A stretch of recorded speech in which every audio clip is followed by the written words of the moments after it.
நம்மளுக்கு கிடைச்ச லைஃப்க்கு நம்ம வந்து தேங்க்யூ சொல்லுவோம். இந்த லைஃப் எனக்கு கிடைச்சிருக்குது, நான் சந்தோஷமா இருக்கேன், இதுக்கு தேங்க்யூன்னு சொல்லுவோம். நமக்கு என்னெல்லாம் கிடைச்சதோ, நம்ம லைஃப்பில் வந்து என்னெல்லாம் இருக்குது, நம்மளுக்கு என்னெல்லாம் கிடைச்சது, நம்ம எந்த மாதிரியான வாழ்க்கை வாழ்ந்துக்கிட்டு இருக்கோமோ அது எல்லாத்துக்குமே தேங்க்யூ சொல்லுவோம். வந்து ஒரு ஓட்டு வீட்டில் வாழ்ந்துட்டு இருக்கோம் அப்படின்னாக்கா அதுக்கும் தேங்க்யூ சொல்லுவோம். இன்றைக்கி நம்ம நல்லா இருக்குமா, ஹெல்த்தியாக இருக்குமா, அதுக்கு தேங்க்யூ சொல்லுவோம்.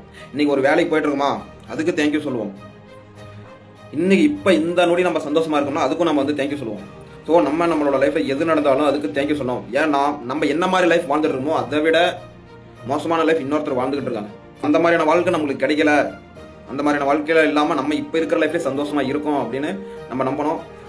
அந்த ஒரு விஷயத்துக்கு வந்து நம்ம தேங்க்யூ சொல்லுவோம். இதுதான் விஷயம். ஸோ எது நடந்தாலுமே வந்து வேறு கல்ச்சர் பாயிண்ட்ஸ் எல்லாம் இனிமேல் வந்து நம்ம ஷேர் பண்ணுவோம், படிப்போம், செய்வோம்.